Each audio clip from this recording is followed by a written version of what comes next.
Ahí se llama. Bueno, buenas tardes, ¿cómo va? Yo soy Ayrton de Surcico, agrupación estudiantil de la Facultad de Psicología de la UBA. Sean bienvenidos, bienvenidas al primer Congreso de Actualidad Económica. Esta es el tercer panel que hacemos. En esta ocasión vamos a hablar de psicología y fortalecimiento de las redes comunitarias. Para ello vino Pablo Zimmerman, licenciado en Psicología de la UBA, coordinador del área de Relaciones Institucionales e Incidencias, y la licenciada Trinidad Cocha, que también licenciada en Psicología de la UBA y es docente de Psicología Institucional e investigadora. Bueno, muchas gracias por venir a ambos, al resto de las personas que también están participando de este congreso. La idea que hacemos, que intentamos con este y con otras actividades es fortalecer la formación como profesionales, ya sea con material que sea complementario o inclusive con temáticas que muchas veces no se toman en la currícula, que vemos interesantes que podamos traerlas acá, que podamos debatirlas. Siempre invitamos a este espacio a que den sus sugerencias, a que participen activamente de temáticas que les puedan llegar a interesar, que vean que a veces o no se dan de la forma que nos gustaría en la facultad o que se puede complementar con otras formas. Esta charla la vamos a estar grabando, la vamos a estar subiendo a nuestro canal de Surcico UBA, así que si han llegado tarde o si le quieren compartir con algún amigo, amiga, compañera, la pueden compartir por ahí. La idea es que no sea una charla charlamos recién con Pablo, tan de exposición, tan de una oradora hablando media hora sobre un determinado tema, sino que se tomen tal vez algunas aristas puntuales y que sean disparadores para poder generar un debate. Así que invitamos a que prendan sus micrófonos, sus cámaras si quieren, si se sienten cómodos, cómodas, y que bueno, justamente puedan participar y debatir de las temáticas que traemos. Creo que no me queda mucho más para decir, así que si les parece, Trinidad o Pablo, quien se sienta más cómodo, arranque con lo suyo, después quien sigue y después abrimos una ronda de debate y de preguntas que puedan ir surgiendo.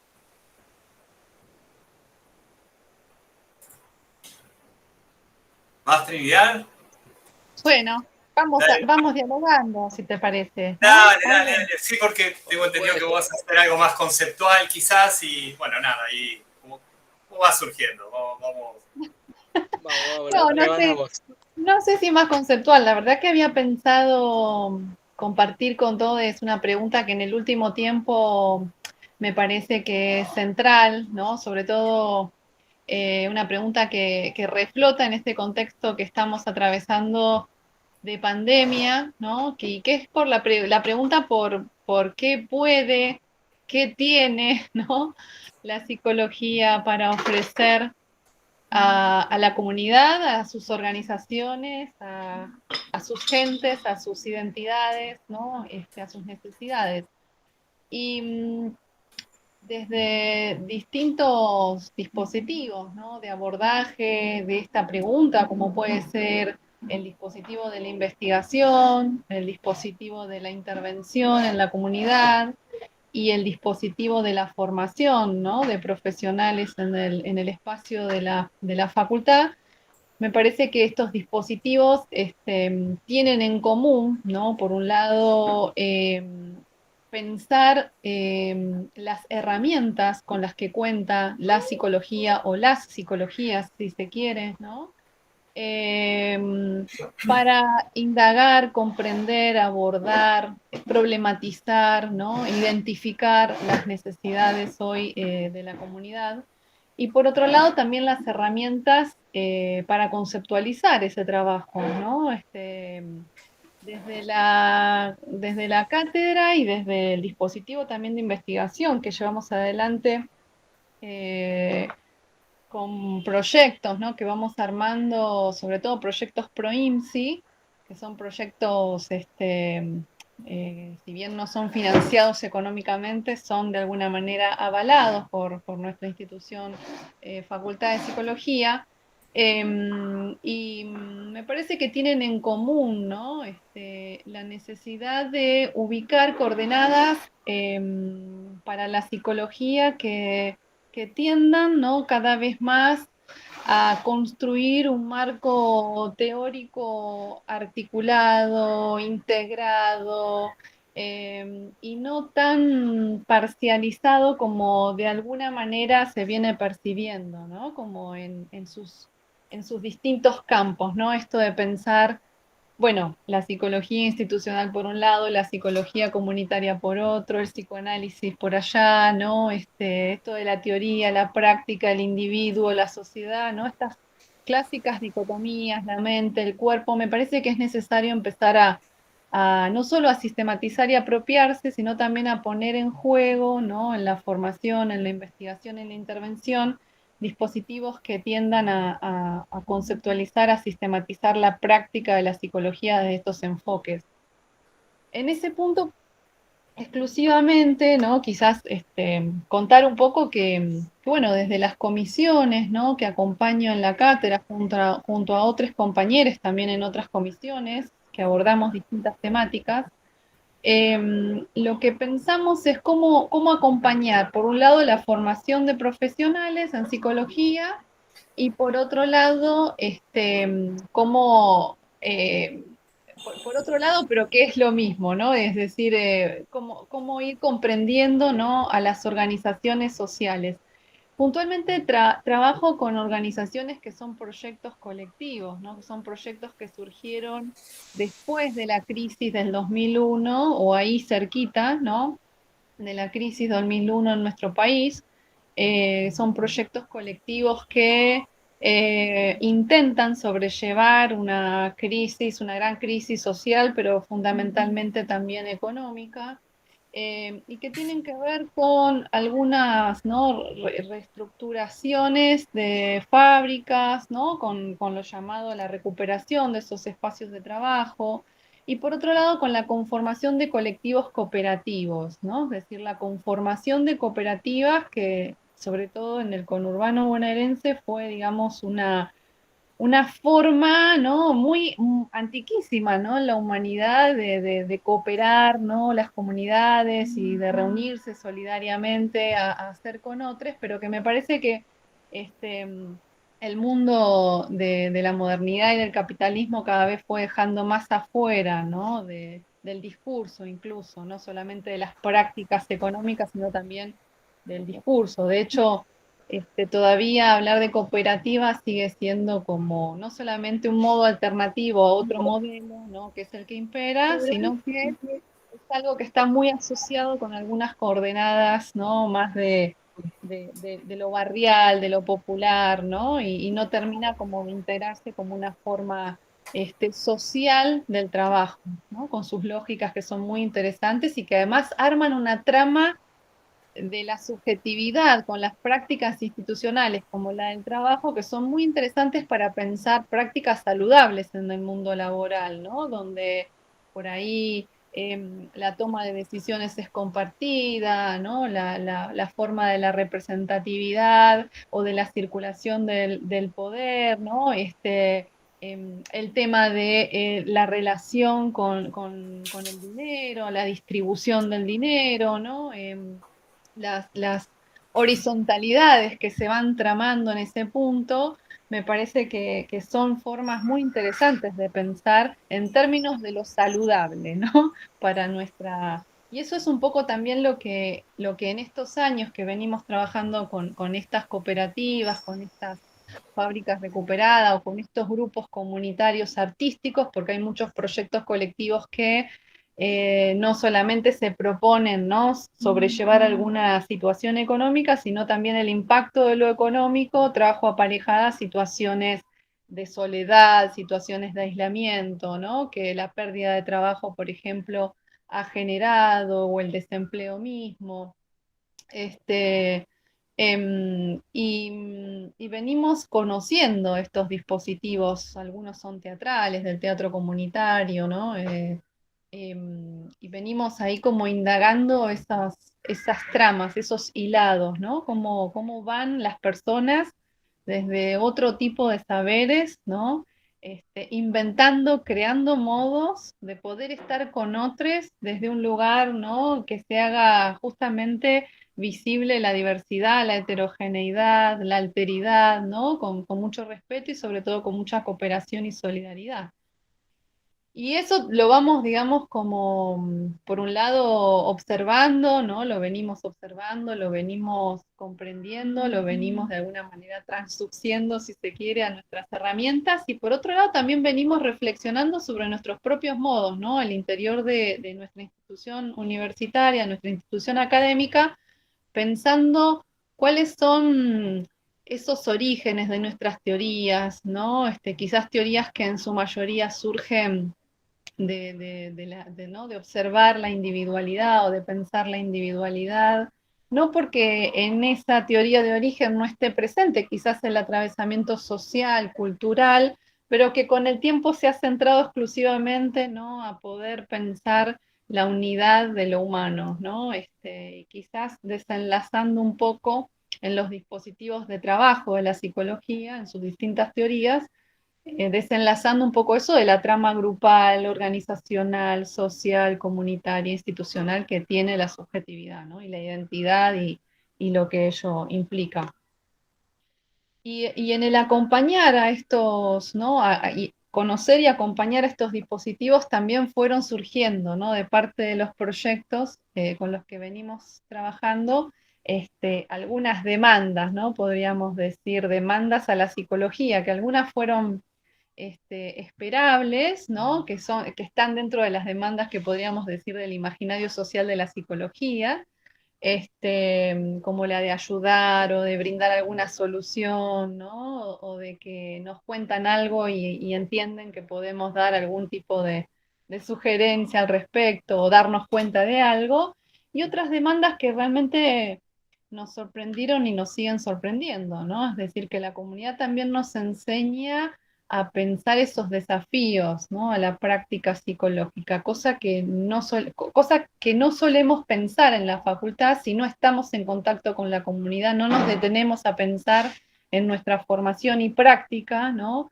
Bueno, que eso es lo que la comunidad necesita y entiende que podemos acompañar.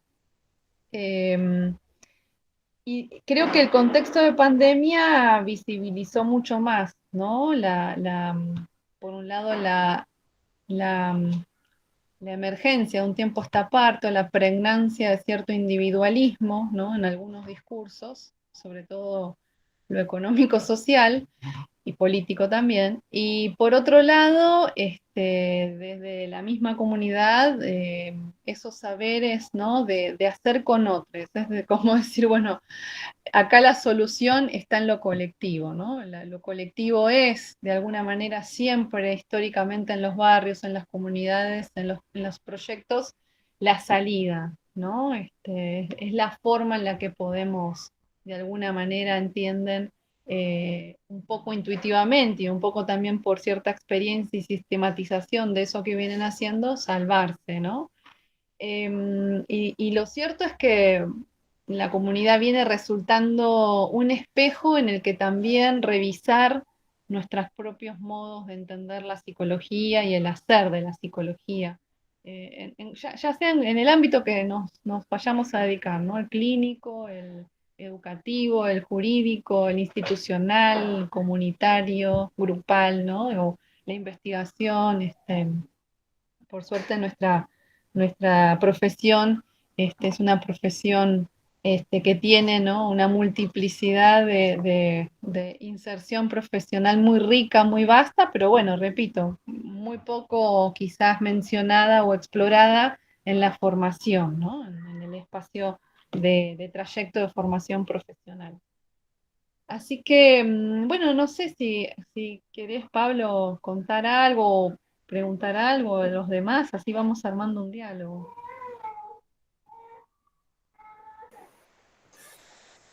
No, en principio, a ver, yo, como decía Ayrton, yo, si bien tengo los sombreros de la Universidad de Buenos Aires, porque soy docente en la Facultad de Psicología en una práctica profesional que se llama Adicción, es un abordaje clínico comunitario, y en sociales, en un seminario optativo, una materia electiva en realidad que se llama Epidemias y Ciudadanía. Hoy acá estoy invitado con el sombrero de la ONG de la cual participo y bueno, de la cual soy miembro fundador hace unos 26 años. Y me parecía súper interesante, Trinidad, esto que traes en términos de cómo nos pone en cuestión la pandemia para repensar un montón de cosas que estamos obligados y bueno, la mayoría de quienes participan de este encuentro, imagino que son estudiantes quienes tienen posibilidades de tener acceso a una educación terciaria y la responsabilidad que tenemos en poder repensar y cuestionar nuestras prácticas constantemente, ¿no?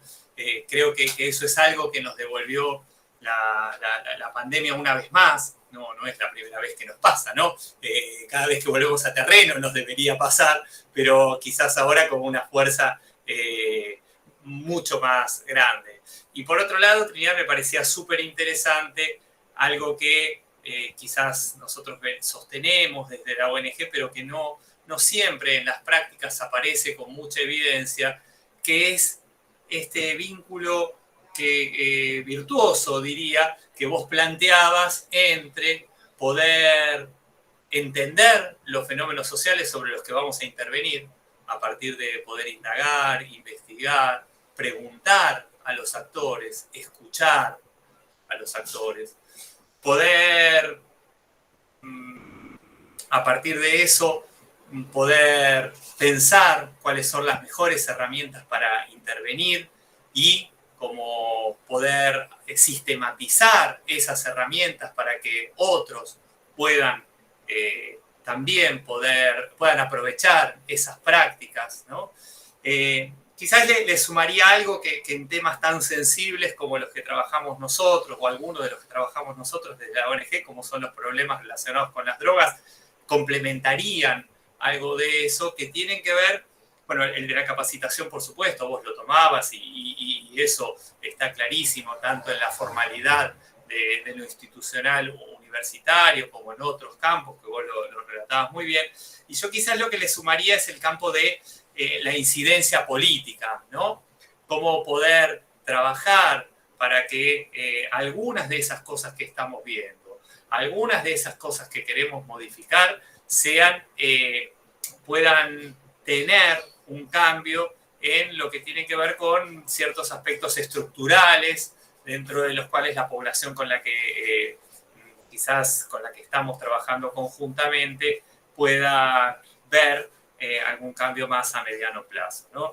Me parece que en todo eso acuerdo le sumaría quizás ese punto nodal, que en temas tan complejos como tienen que ver los problemas asociados con las drogas, es clarísimo y bueno, y complementaría algo de esos puntos que quizás vos estabas trayendo, ¿no?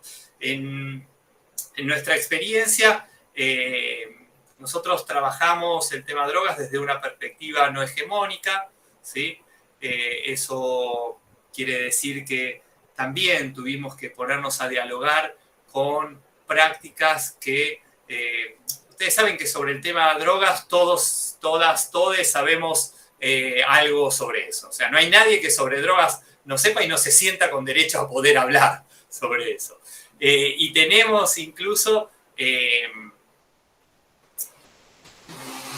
normalizadas maneras de pensar el problema y de abordarlo, ¿sí? En función de cómo pensamos. Algo que insinuaba Trinidad y con lo que acuerdo totalmente es que nosotros vamos a intervenir en los problemas sociales en función de cómo los construimos y cómo los pensamos.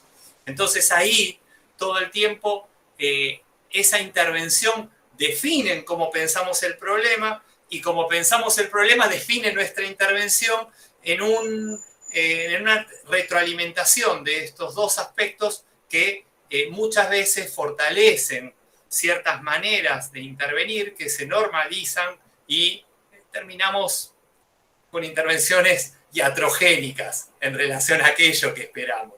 Por eso es tan importante parar, ¿no? Reflexionar tomar datos de la realidad, escuchar a quienes nosotros creemos que son beneficiarios de nuestras intervenciones para poder, adaptar esas intervenciones. Y en ese sentido cuento quizás algunas cosas más anecdóticas. Yo les decía que hay una manera paradigmática de pensar el tema drogas que tiene que ver con que las drogas son malas, ¿sí? Que entonces, como las drogas son malas, tenemos que alejar a las personas de las drogas, o sea, tratar de que, y como las drogas no solamente son malas, sino que tienen ciertas habilidades y propiedades que nos suelen, nosotros lo llamamos eso el fetichismo de la sustancia, ¿no? Tienen ciertas habilidades como para no solamente ser malas, sino transformarnos en malos a quienes las consumimos. Entonces, con claridad y con un razonamiento lógico, la solución para eso es separar a la sustancia de quien la va a consumir. Porque si quien la va a consumir pierde toda capacidad de toma de decisión frente a esa sustancia, la única intervención posible es separarlo de esa persona, y como no puede hacer nada frente a esa sustancia, necesita de otras de mecanismos de control que le digan qué es lo que tiene que hacer. Yo, por ejemplo, mi primera experiencia clínica en el campo de los consumos problemáticos fue en un centro de día. Yo estaba recién recibidito, me recibí bastante joven, ahí en la UBA, tenía 23 años, y estaba en ese lugar donde la mayoría de las personas que iban a pasar el día tenían unos 40, 50 años. Y ellos llegaban y yo les decía, tienen que desayunar, tienen que limpiar el piso, tienen que leer el diario, ¿está bien? Y después en las reuniones de equipo, yo me reunía con el resto de los profesionales que trabajábamos ahí y les decía, no, porque los chicos no quieren limpiar el piso, porque los chicos, ¿no? Entonces yo, digamos, un día me puse, cuando pude trabajar todas estas cosas, decía, pero como los chicos si me llevan 20 años, ¿no? ¿Cómo empezamos a normalizar ciertas maneras que nosotros creemos que nos ponen cómodos, pero lo que hacen es legitimar prácticas de control, ¿sí? Les decía que en el tema drogas hay hoy una crisis de ese modelo que sigue siendo, digamos, todavía hegemónico, pero que cuestiona esa manera de abordar el problema y que piensa las drogas de una manera distinta, las piensa como sustancias en las cuales, no sé si todos saben, pero las que nosotros llamamos drogas, en general son las drogas que han sido consideradas ilegales por ciertos acuerdos geopolíticos entre los estados, pero no por el efecto farmacológico que tiene el organismo. Pero en general, drogas son muchas más, ¿sí? En cualquiera de las definiciones científicas que encontramos. Y en general son sustancias que dependen de muchos factores, ¿sí?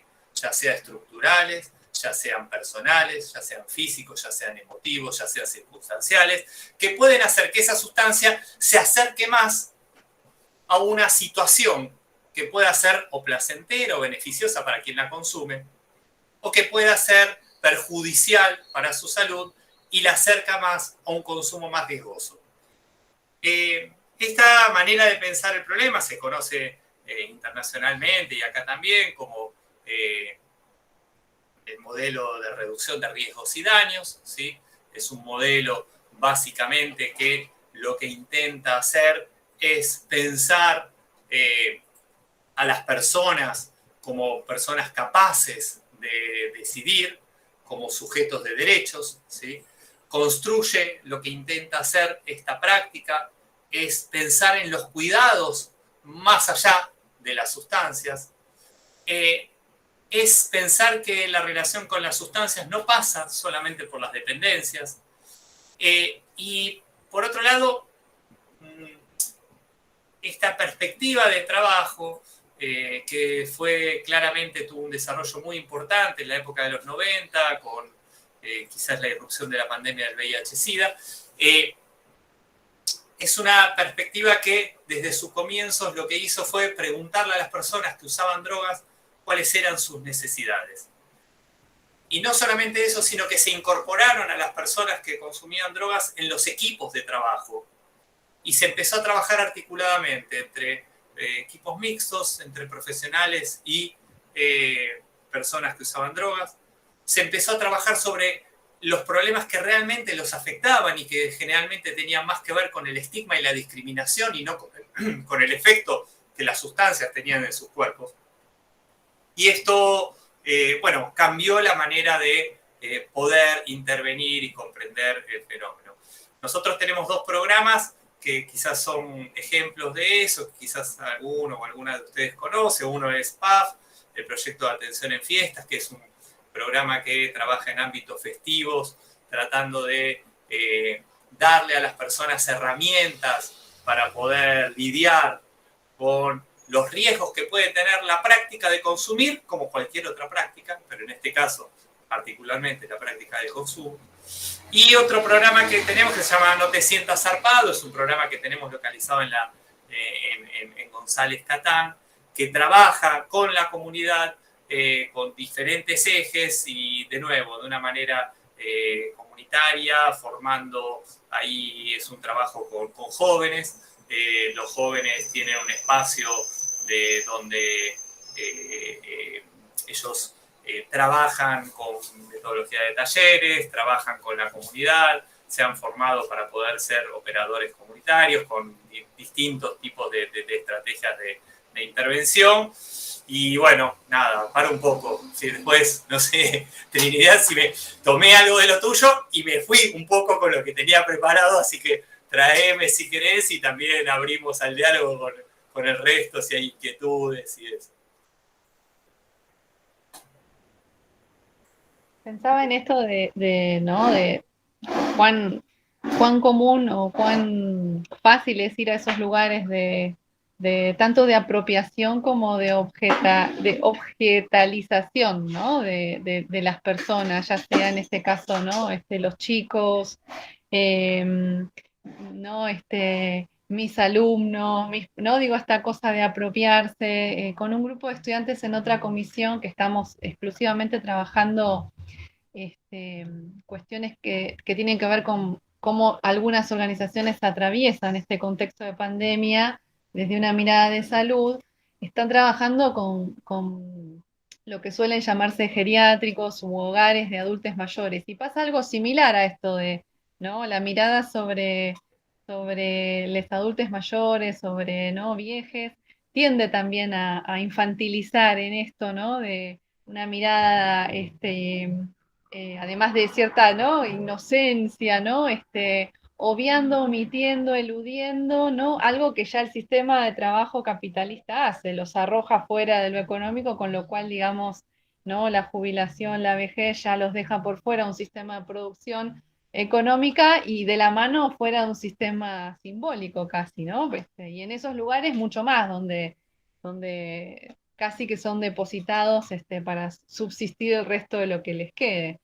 Y también está esto, ¿no? De los viejitos, los abuelitos, ¿no? Digo, tercera edad es sinónimo de abuelo, ¿no? Omitiendo, no sé, toda una vida afectiva, toda una vida de conocimientos, pero también toda una vida sexual, ¿no? Digamos que no la pierden, y que todo eso se va como anulando en esto de mis chicos, ¿no? Los chicos, los viejos, los locos, los alumnos, o mis, ¿no? Esto del mis, reduce, a un lugar de apropiación, ¿no? Como vos decís, de control, y por otro lado, de objetalización, ¿no? Quitándole toda posibilidad de autonomía, ¿no? De ser sujetos de derechos todavía, ¿no? Totalmente, A esa totalmente. edad. Sí, sí, es tal cual como, bueno, yo tal cual como vos decís, ¿no? Yo creo que cuando yo traigo el tema drogas, quizá porque es el que más tengo trabajado, pero creo que es extrapolable a cualquier otro tema que se construye socialmente, como la juventud, como la vejez, como Sí, sí, sí, digamos, sí. ahí, Los sí, etiquetamientos, ¿no? totalmente, ¿no? Y cómo se construyen los mecanismos de control. En el tema de drogas está claro que con un hay distintas maneras de plantear los controles sociales, ¿no? O sea, por supuesto, nosotros como psicólogos, psicólogos, somos parte de los dispositivos de control social. Eso es lo primero que tenemos que saber para poder hacernos cargos, cómo nos paramos desde ese lugar de poder que tenemos, ¿no? Yo creo que algo muy interesante que vos planteas, Trinidad, tiene que ver con cómo pensar los vínculos de poder, ¿no? Y en ese sentido, creo que eso es lo primero que tenemos que saber, hacernos cargo de ese lugar y ver cómo hacemos uso de ese poder que nos da el título, que nos da el lugar donde nos paramos, que nos da, bueno, tener, salvo a Ayrton, tener las 2 cámaras prendidas de todo el Meet que estamos ahí como acompañando. Pero, digamos, no es la única manera de poder plantear los controles, ¿no? Yo creo que hay, están lo que se llaman los heterocontroles, que son aquellos que vienen de afuera, que soy yo diciéndole a los residentes de esta, digamos, de este centro de día, bueno, tienen que limpiar el diario pensando que ellos no, tienen que limpiar el piso, tienen que leer el diario pensando que ellos no pueden hacer aquello que creen que está bueno hacer. Después hay los autocontroles, ¿no? Que en este caso creemos que las personas por usar drogas no lo tienen, entonces me necesitan a mí para que les digan lo que tienen que hacer. Y después están, que me parece que es lo más interesante de plantear y construir, que son los controles societarios, ¿no? Al decir de Castel, que quizás en el ejemplo no sé, del cigarrillo funcionó muy bien, ¿no?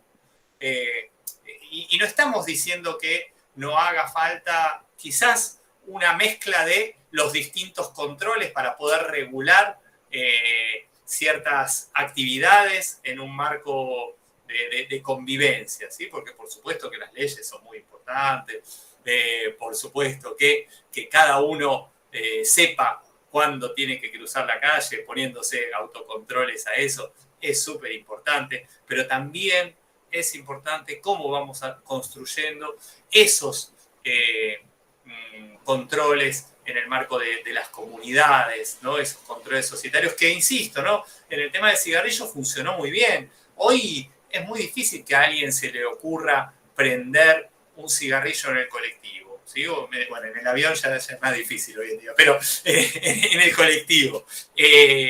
Y eso no tiene que ver con que está prohibido, ¿sí?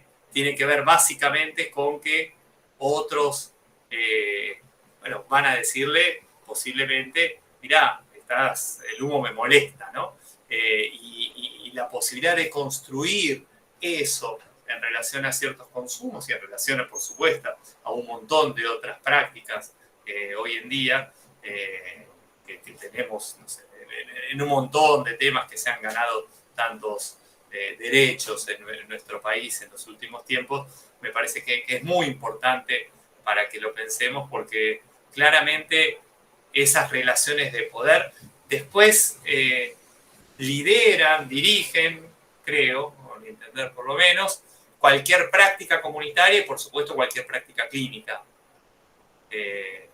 Y definen también los espacios para desarrollarse de autonomía que se pueden generar en esas prácticas del Lesoto, ¿no?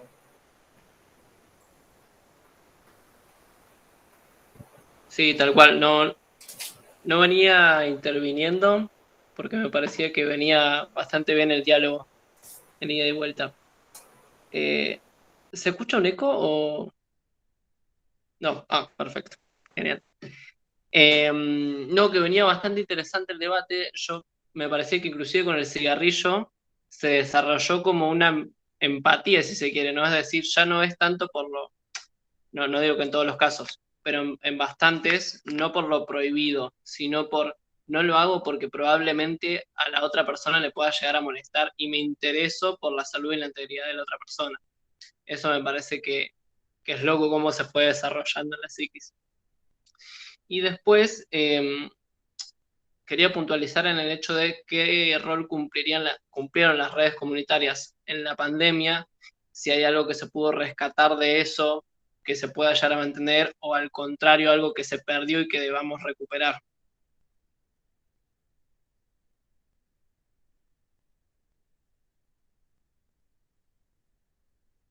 Para cualquiera.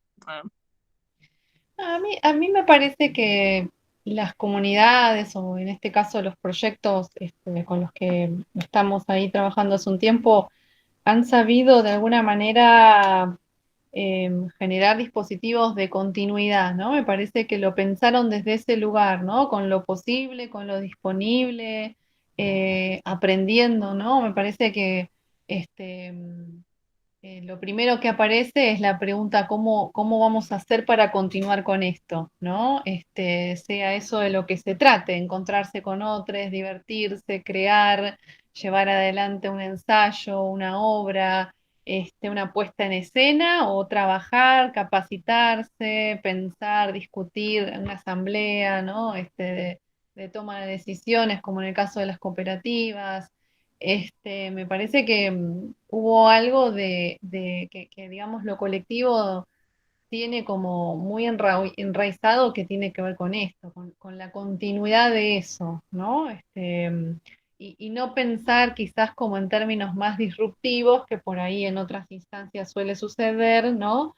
Donde el cambio o la virtualización de algunas prácticas generó oportunidades, ¿no? Para algunos sectores, de algunas cosas, ¿no? Como por ejemplo en algunos espacios empresariales de trabajo, la virtualización de prácticas implicó una oportunidad, ¿no? Para quienes siempre saben ver y aprovechar esas oportunidades.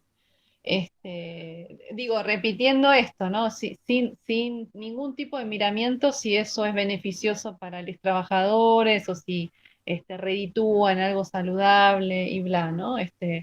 Me parece que el lazo social en la comunidad digamos, donde podemos ver este concepto tan nutritivo, tan rico, tan particular, ¿no? De nuestras teorías psicológicas, y en la comunidad lo vemos ahí haciendo, ¿no? Está ahí realizado, tejido, tejiéndose, inventándose, y eso para mí es maravilloso, ¿no? Sea de lo que se trate en los espacios de la comunidad, eso está presente. Genuinamente es algo de lo que siempre los estudiantes, y aún mismo yo, seguimos sorprendiéndonos, ¿no? Cada vez que nos lo encontramos. Creo que tiene que ver con que no sé si no nos terminamos como de convencer, ¿no? De eso, o bueno, todavía estamos como en cierta, ¿no? Dicotomía o grieta entre esto de lo individual y lo comunitario, ¿no? Me parece que por ahí había pasado una pregunta que hacía relación a eso, ¿no? Lo comunitario no es eso que está allá, ¿no? Aunque a veces pareciera que fuese eso, ¿no? Como que lo comunitario es eso que no es lo individual, es eso que excede el dispositivo, o que está del otro lado de un dispositivo individual, ¿no? Me parece que esa es una manera de entender lo comunitario, lo social, lo institucional, lo grupal, que sigue reproduciendo ideas dicotómicas, ¿no? A mí me parece que la comunidad, cada vez que nos seguimos acercando y que seguimos pensando modos de intervenir y de acompañar, nos enseña que la subjetividad no es posible sin el espacio social, comunitario, ¿no? Que la subjetividad es eso también, está ahí. Claro, no sé si te referías a la pregunta de Cami, La vi que pasando dijo así rápido, a la pregunta, eso, no terminé de leer. pensar desde psicocomunitaria es sí o sí hablar desde las poblaciones o sujetos vulnerables o excluides, o es un abordaje para todo ámbito. Esa era la pregunta para si alguien no la había leído. Sí.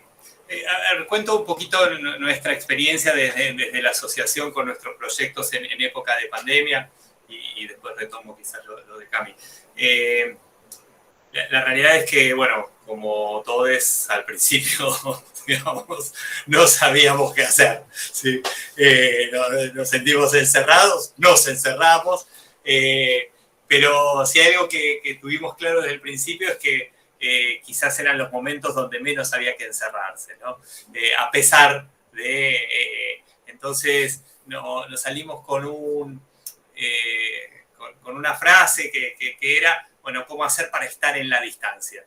O la distancia física no implica, ¿sí?, distancia afectiva, ¿no?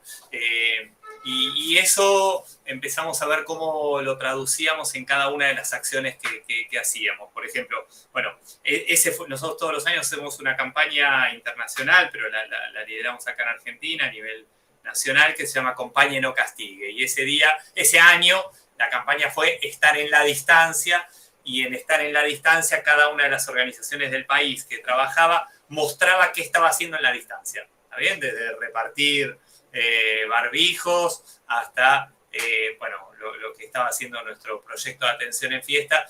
Ustedes saben que, bueno, quizás que al principio, por ejemplo, las fiestas mutaron a fiestas virtuales. Entonces nosotros empezamos a intervenir en fiestas virtuales.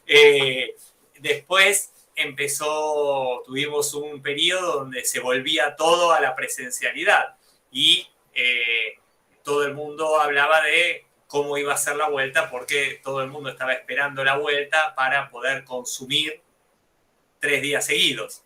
En el medio empezaron a aparecer problemas vinculados con aquellos que consumen sustancias ilegales de cómo tener acceso a esas sustancias. Entonces empezamos a trabajar sobre cómo poder tener ciertos cuidados en relación a que ese acceso a esas sustancias esté lo más alejado posible de los riesgos que podría implicar ese acceso, en esta lógica que yo les decía, que lo que nosotros intentamos es dar herramientas para que las personas tengan un consumo lo más alejado del riesgo posible. Ahí fue, digamos, fuimos mutando con una población además que estaba muy acostumbrada a lo tecnológico y a lo virtual, ¿no? Porque, bueno, el proyecto PAF tiene 12.000 seguidores, se mueve mucho en redes, que es una lógica muy distinta a la que tuvimos con nuestro proyecto de atención, con nuestro programa No Te Sientas Zarpado, donde tuvimos que implementar grupos de WhatsApp, donde al principio nadie participaba. Entonces conseguimos que alguien nos financie para poder pagar tarjetas telefónicas en el barrio, para poder acceder a ese tipo de conexiones. Después lo que hicimos fue un barrio que tiene mucha carencia, incluso desde lo material, y donde muchas, digamos, instituciones no llegan. Pudimos conseguir un apoyo para poder hacer barbijos, entregar alcohol en gel y poder armar todos materiales vinculados con el cuidado en relación al COVID. El tema de las drogas, por supuesto, como casi siempre, pasó a segundo o tercer plano, porque lo importante era cómo cuidarse, ¿no? Y bueno, yo creo que ahí pudimos realmente flexibilizar mucho las intervenciones y adaptarnos. En relación a la pregunta de Cami, creo que no pasa por la situación en situación de vulnerabilidad, sino cómo pensar al otro con el cual se interviene. ¿Bien? Porque el otro siempre puede estar en cierta vulnerabilidad. Ojo, no quiero decir de ninguna manera que seamos todos iguales. ¿Está bien? O sea, que no se entienda eso. Por supuesto que hay gente que está más expuesta a muchas más vulnerabilidades en muchas situaciones de la vida que otras. Ahora bien, nosotros, por ejemplo, muchas de las intervenciones que hacemos con personas que van a ámbitos festivos son personas de clase económicamente acomodada, ¿sí? Como los que murieron en Taiwán. Sin embargo, son personas que, dadas ciertas situaciones que tienen que ver con intereses económicos, con situaciones de cómo se concibe el tema, con restricciones al acceso al agua, etcétera, etcétera, pueden estar en cierta situación de vulnerabilidad. Y el tema, insisto, es cómo pensar al otro, cualquiera sea con el que uno va a intervenir. Y me parece que desde ahí está el eje de lo comunitario, es cómo se da protagonismo a ese otro, ¿sí? Por ejemplo, este programa, que el proyecto PAF, surge a partir de la demanda de las personas que iban a las fiestas, que se acercan a intercambios a decir, nos queremos juntar para poder hacer algo, para poder cuidarnos.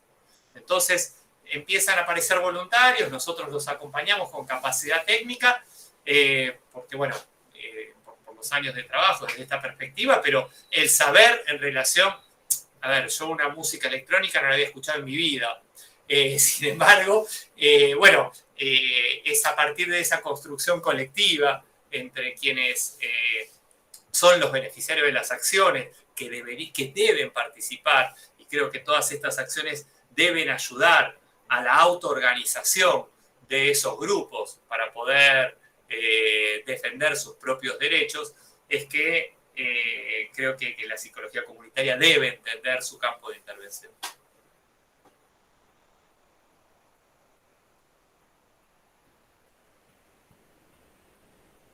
Disculpen si a veces acoto mucho los temas, si hay algún tema, digamos, voy haciendo como un poco de...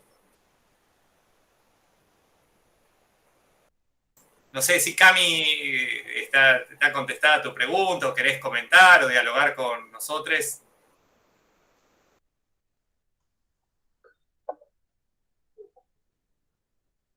Eso, y si alguien más quiere acotar algo con algún tema particular o alguna pregunta que vaya surgiendo sobre la temática o algo que esté relacionada, de una, puede o prender el micrófono si puede, o escribirlo y leemos la pregunta por el chat.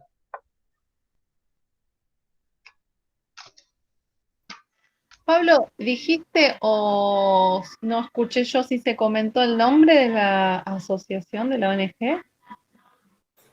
No sé si lo dije. Está bien, gracias. Gracias, Trinidad. Es Intercambios Asociación Civil. ¿Cómo, Pablo? Intercambios Asociación Civil.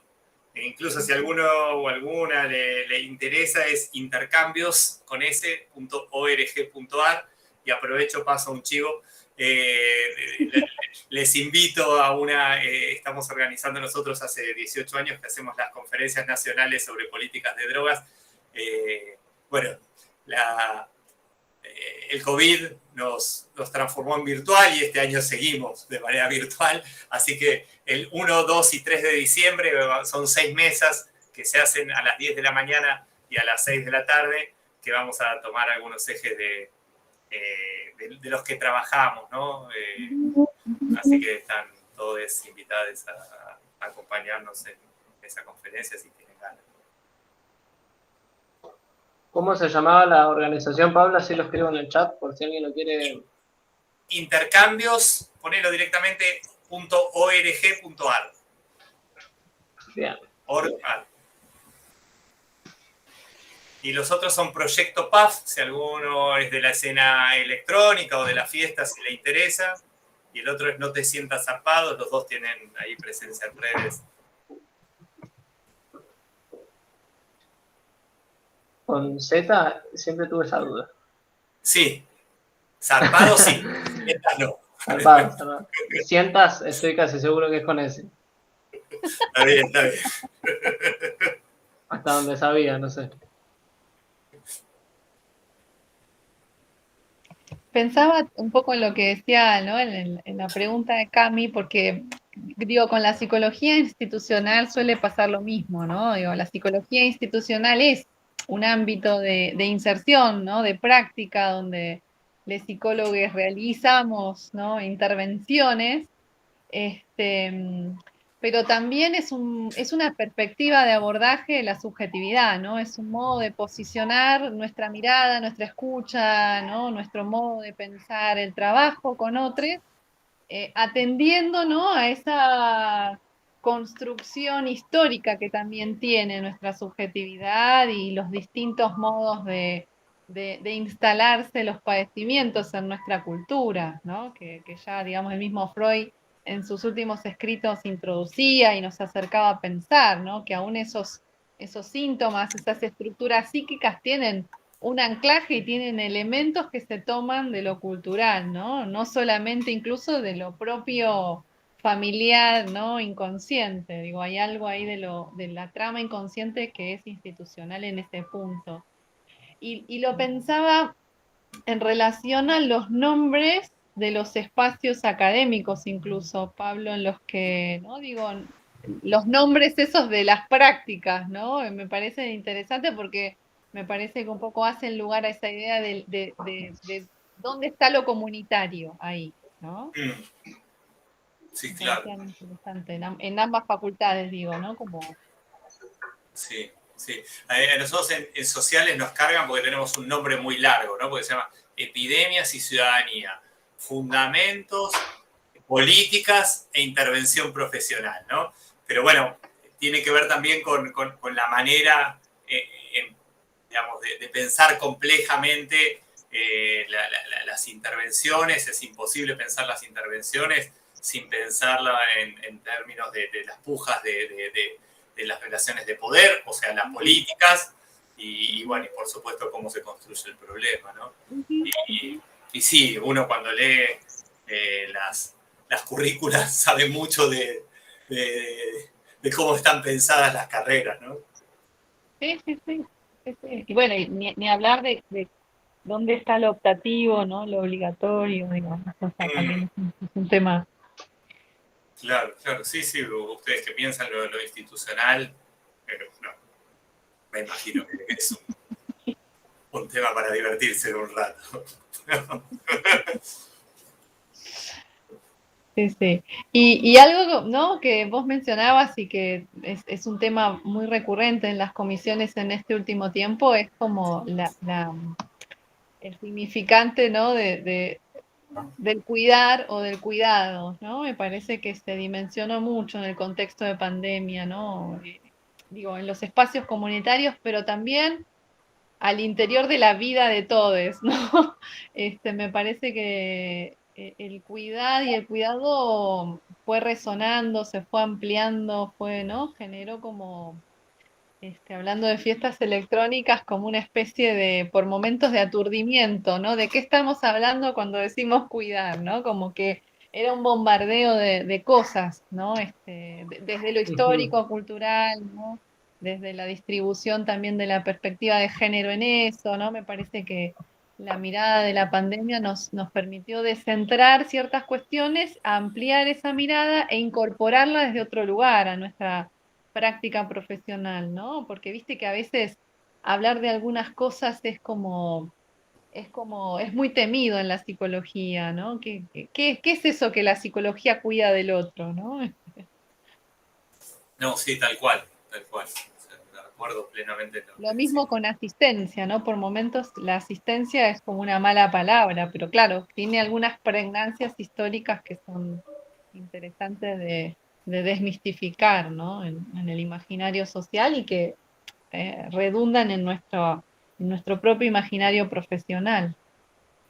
Sí, sí, yo creo que la pandemia nos enseñó mucho a estar a disposición, ¿no? O sea, básicamente, cómo cuidar puede ser estar ahí, estar a disposición, que el otro sepa que estamos, eh, y, y, bueno, maneras de cuidar que siempre han sido desarrolladas por ciertas teorías psicológicas y después se veían muy complicadas a la hora de pensar cómo se las aplicaba, ¿no? Ya sea en las clínicas, en los consultorios, como en las prácticas comunitarias incluso, ¿no? Donde siempre, bueno, era el ir a decir, ¿no? Sí, sí, sí.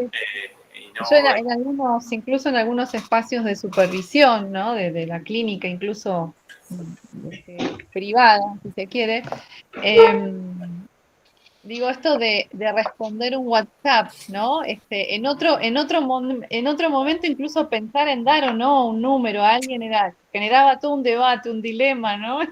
Y Mm. ahora como que no había duda que esa era la herramienta y que ese era el modo de habilitar, ¿no? Como vos decís, estar en disponibilidad y estar para otros, ¿no?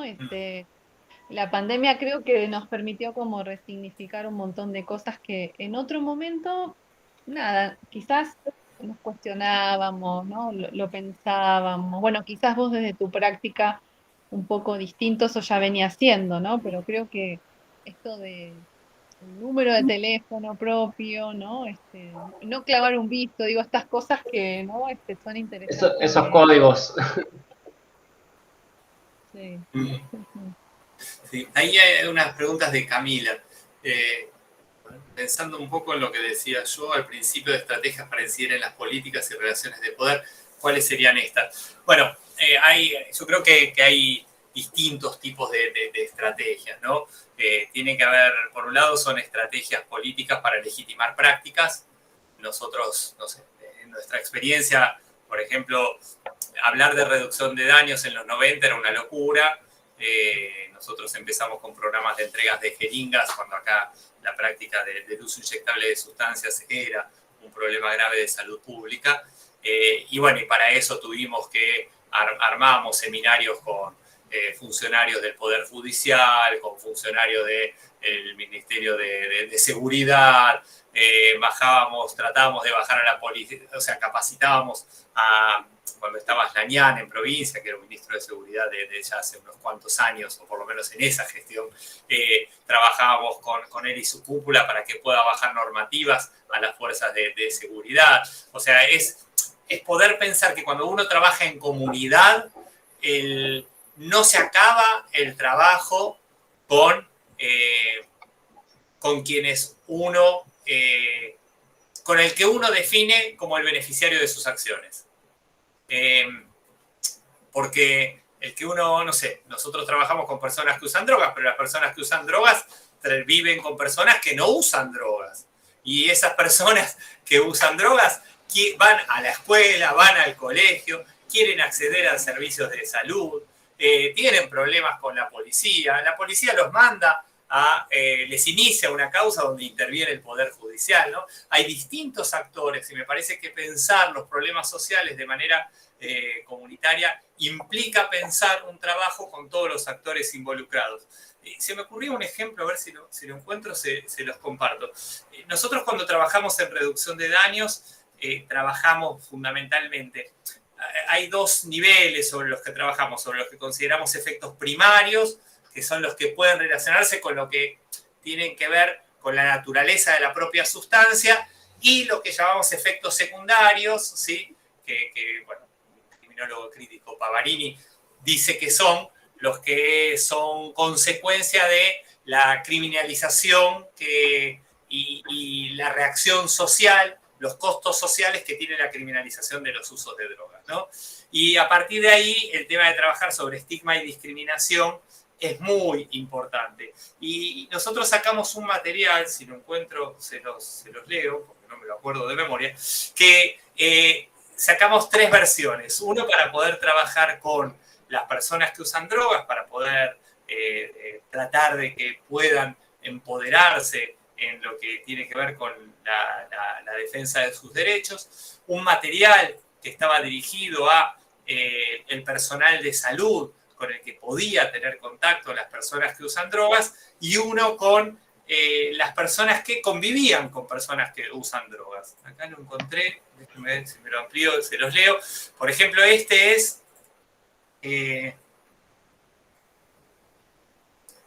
para personas que conviven con personas que usan drogas. Entonces, de un lado hay un diseño muy lindo. A ver, ¿se puede compartir, Ayrton? Sí, compartir más. Esperá que... un segundo que se me tildó, lo puse para... Ahí te debería salir una opción que dice compartir pantalla.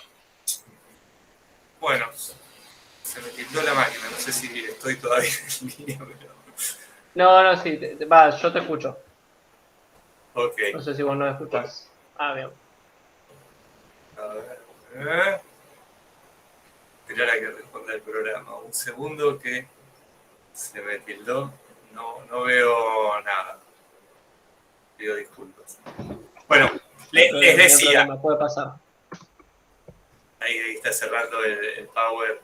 Y les decía que cada uno de los materiales estaba dirigido a una población que, de nuevo, ese es un trabajo de incidencia política, que fundamentalmente apuntaba a bajar los prejuicios. Entonces, en ese material, por ejemplo, planteaba una pregunta que era, ¿qué haces si te encontrás con una persona que usa drogas?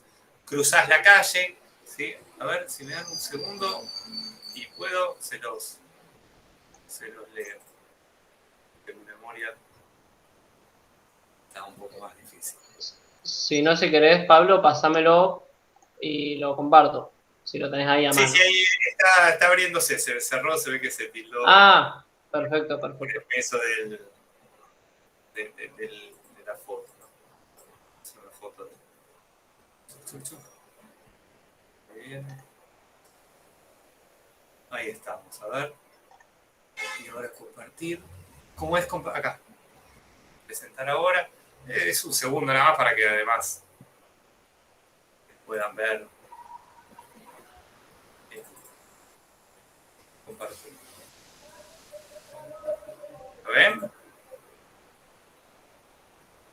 Ahí está por compartir. Y ahora sí. Ahora sí. Sí, ahora sí. Sí. Bueno, entonces, por ejemplo, decía, si en tu barrio paran chicos y chicas que consumen drogas, haceles saber que para vos no son invisibles. Un saludo no se le niega a nadie. Bajemos los prejuicios, acortemos las distancias.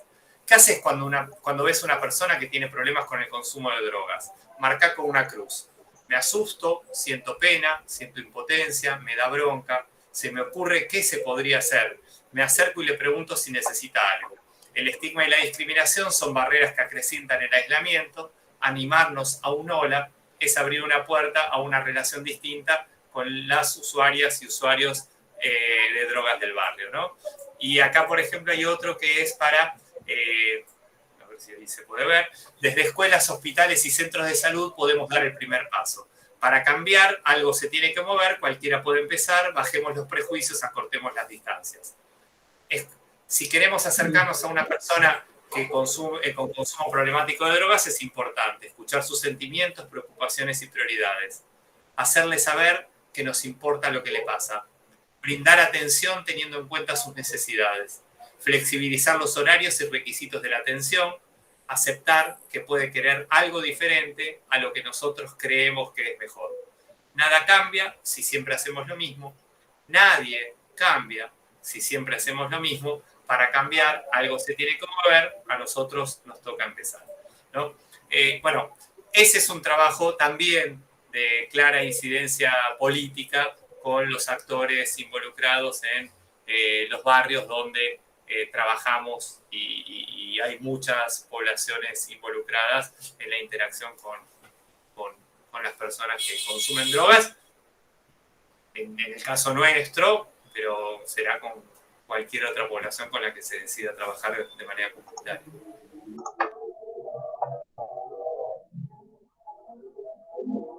De nuevo, Camila, avísame si está, si responde.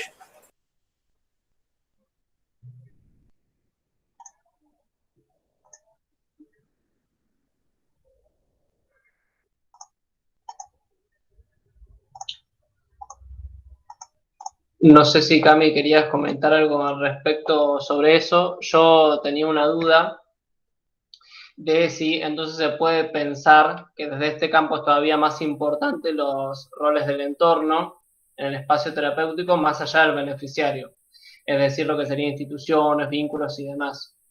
¿Cómo se da eso y si genera resistencias?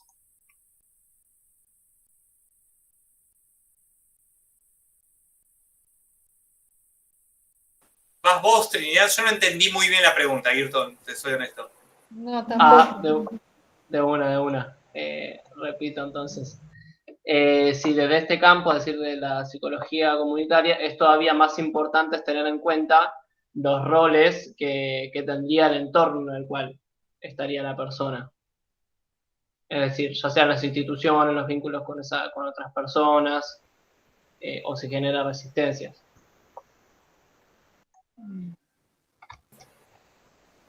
Capaz igual no me estoy expresando bien. No, está bien. Yo creo que tal como decía Trinidad, es imposible poder trabajar con las poblaciones sin tener en cuenta los factores socioeconómicos, políticos, económicos, estructurales que afectan a las personas. Cuando las personas tienen problemas en los barrios con el tema drogas, el tema drogas es el menos importante de los problemas que tienen. Y si la persona dejara de consumir, pero sigue sin poder comer, está igual de jodido que cuando consumía o peor. Entonces, y eso tiene que ver con cuestiones estructurales y por supuesto las instituciones tienen mucho tienen para responder y decir en ese sentido, ¿no? O sea, y ahí hay muchas responsabilidades en juego que tenemos que tener en consideración y intervenir con todas esas organizaciones, instituciones que deberían dar respuestas a esos factores. También sabemos que muchas veces eso no va a pasar, ¿sí? Y tenemos que trabajar con esa frustración sin dejar de buscar soluciones y posibilidades para que eso pase, pero sin abandonar a las personas, ¿no? Porque, bueno, para muchas personas el acompañamiento que tienen con ciertos dispositivos es todo lo que tienen, ¿no? Entonces, o sea, nosotros no podemos dejar de considerarlo y trabajar en ese sentido. Eso no quiere decir que si no conseguimos aquello que pretendemos, lo mismo que le pedimos a las personas, no les podemos pedir a las personas que hagan y vayan en el camino de lo que para nosotros es bueno, sino que puedan construir su propio camino, ¿no? Y lo mismo también en los programas, ¿no? Nosotros tenemos y hay que tener, creo, unas claridades de hacia dónde se va, aunque las claridades en esos caminos vayan cambiando a medida que se va caminando, ¿no? Pero, bueno, no detenerse frente a las adversidades, porque trabajar con poblaciones expuestas a vulnerabilidades muchas veces implica trabajar con frustraciones seguido y con muchas satisfacciones también. Trinidad, no sé si...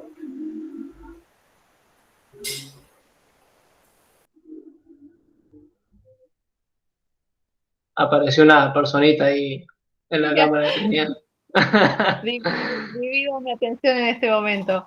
Pensaba con esto de la, ¿no? de la pregunta por qué es lo comunitario, qué es lo prioritario, si es más prioritario en un caso o en otro, ¿no? Esto que venimos diciendo, coincido, ¿no? Y reitero esto de que, bueno, la subjetividad tiene que ser pensada en todas sus dimensiones, ¿no? ¿Qué pasó? Perdón. Y en ese punto pensaba en la incidencia política de nuestra profesión, ¿no? Y volvemos a este punto de, bueno, lo necesario que es en nuestra formación visibilizar ese atravesamiento. Y me recordé una vez, hace unos años, trabajando con un grupo de meretrices, ¿no? Y de trabajadoras sexuales, donde nuevamente desde la práctica o desde la formación, ¿no? Hay mucho todavía por seguir desmistificando, ¿no? Quitando una mirada criminal o culpabilizante, ¿no? O una mirada que arroja a una vulnerabilidad porque sí, ¿no?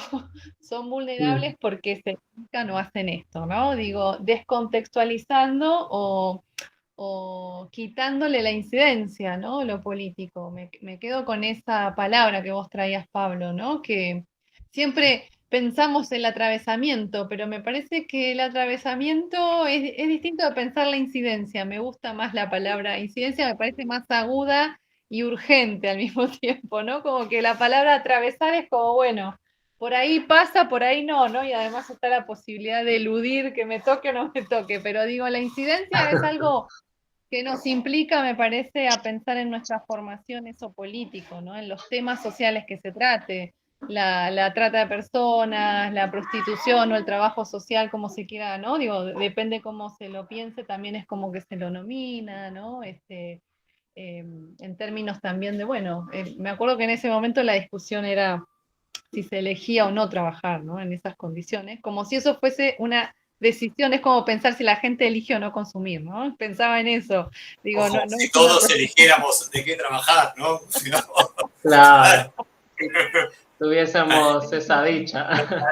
Lamento Claro, ¿no? comunicarles, estudiantes de psicología, que no todo es... y además hacemos muchas cosas. Sí, pensaba en eso. Bueno, no sé si alguien tiene más preguntas, si no, estaría bueno, no sé si tienen ganas de decir algo a modo de conclusión, a modo de alguna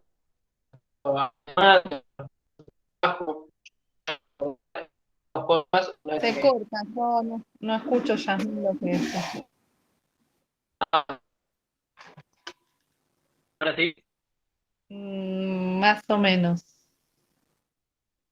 continuando y díganme si Bueno, ahora tampoco escucho a Ayrton, yo no sé el resto. No estaría escuchando a nadie. No, no, yo tampoco. Ayrton, ¿qué decías? perfecto. ¿Algo a modo de cierre? Entiendo que sí, ¿no? Que iba por ahí. Sí, tiene que haber pasen los datos. ¿Ahora? Ahí Ahora dale. parece que sí. Perfecto, perfecto. No, bueno, decía que si no había más preguntas, no sé si les parecía a modo de cierre llegar como a una conclusión con algunas palabras acerca de esta temática puntual o a nivel general sobre la psicología. Yo pasaba también a recordar dos cosas. Una, que esto está siendo grabado y que lo vamos a compartir en nuestro canal de YouTube, si lo quieren rever o si lo quieren compartir, que es Sursico Uva. Y paso lo que me había pedido Pablo que le haga acordar de vuelta, por las dudas, de la conferencia que es 1, 2 y 3 de diciembre. Bien. Sí, tal cual. Quienes quieran ver información en la página web de Intercambios, va a haber una página de la conferencia, todavía no está, pero bueno, a quienes les interese, va a haber una mesa más política de apertura, de incidencia política con algunas autoridades, y después vamos a trabajar temas vinculados, justo en 1 de diciembre, Día Mundial de la Lucha contra el SIDA, algunos temas que vinculan cómo se comprende el VIH. Va a haber géneros y consumos, personas en situación de calle y consumos. Va a haber una mesa sobre ámbitos festivos y se va a centrar bastante en temas de testeo. Y después hay 2 mesas más, una que tiene que ver con la regulación del cannabis. Y la idea es, después de cada mesa, además, van a ser mesas de 1 hora y 10, 1 hora y cuarto, y después va a haber un vivo de Instagram con temas vinculados con estos, digamos, donde se va a entrevistar a alguien vinculado con la mesa que se participó. Así que si Bien. venir, De todo. sí, es bastante completita. Quienes tengan Ahí ganas. estaremos. La comunidad presente, ¿no? Y en sus Por supuesto, múltiples por supuesto. dimensiones abordadas, así que me parece que es un claro ejemplo para terminar de cómo entender, ¿no? Lo comunitario o eso que llamamos comunidad en la subjetividad. Muy interesante. Y así que ahí les invitamos. Y quizás bueno, algo que repito, lo dije antes, yo creo que tenemos, por supuesto, quienes somos docentes, mucho más, pero quienes son alumnos también tienen responsabilidad. Tenemos un lugar de privilegio, tenemos un lugar de oportunidades, tenemos un lugar para poder hacer, pero no se trata de hacer, sino de hacer pensante. Y el hacer pensante implica poder pensar el sentido de aquello que hacemos, el sentido de cómo pensamos al otro con el que vamos a intervenir, el lugar que le damos al otro. Y quizás son cosas que parecen obvias, pero la realidad es que a la hora de intervenir, la gente va y hace, y esos efectos iatrogénicos que tienen muchas de las intervenciones realmente muchas veces son muy complejos. Entonces, que pensemos que cuando nosotros trabajamos, trabajamos con otros, y cualquier cosa que hagamos afecta a otros. Entonces, desde ahí la responsabilidad es mucho mayor que quienes, bueno, se dedican a otra cosa. Así que esperemos que algunas de estas cosas que pensamos en este marco, con Trinidad y que pretenden poner un parate y una reflexión sobre el hacer en la psicología comunitaria y el hacer sobre las intervenciones, les puede ayudar a pensar la práctica y a, por supuesto, incentivarlos en el hacer pensante.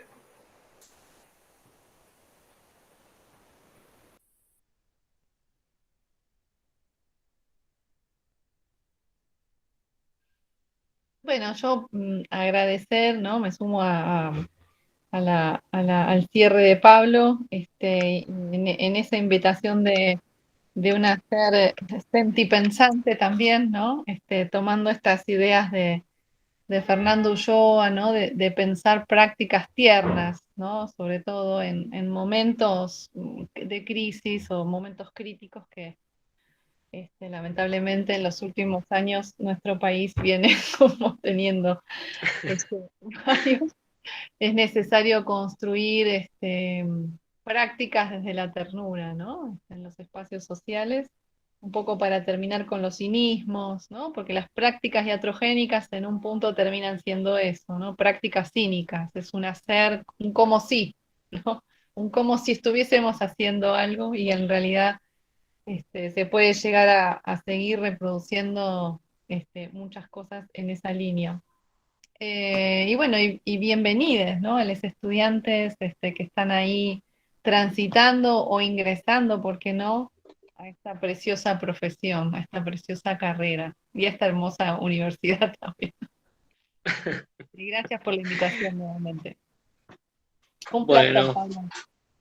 a También. mí me queda agradecerles a los dos, a quienes participaron, a quienes también me parece que como pensaron, como decían, creemos en que tenemos una responsabilidad, o es por lo menos lo que intentamos llevar desde Surcico, de que como estudiantes que privilegiados que tuvimos la oportunidad de estar acá, creemos en la transición de la facultad, no como solo ir a cursar e irnos, sino que queremos tener un enfoque crítico, trabajamos con personas, con todo lo que ello implica, como decían Pablo y Trinidad, y bueno, por eso apostamos a este tipo de instancias, donde, como decía al principio, complementen la formación que tenemos, que veamos otra perspectiva, tal vez que sea más, no quiero decir más abarcativa, pero por ahí distinta a lo que es la clínica, que hay otros espacios, que hay otras oportunidades para que también nos llevamos para pensar y reflexionar. Así que bueno, gracias Pablo, gracias Trinidad, gracias a todos, a todas, a todos los que vinieron por participar. Mañana es el último encuentro a las 19 horas. Vamos a estar haciéndolo por Meet, pero también se pueden inscribir por nuestra página de Instagram, que es Surcico. Así les vamos pasando el link. Pablo y Trinidad también, obvio, están invitados, invitadas, que es Psicología y Nuevas Comunicaciones a las 18, no sé, capaz que lo dije mal y dije la 19. Pero es mañana a 18 horas, los esperamos y bueno, de vuelta agradecerles por brindar este espacio. Gracias por la invitación, un placer Trinidad, que no nos conocíamos de antes, así que un placer conocerte y bueno, estamos en contacto.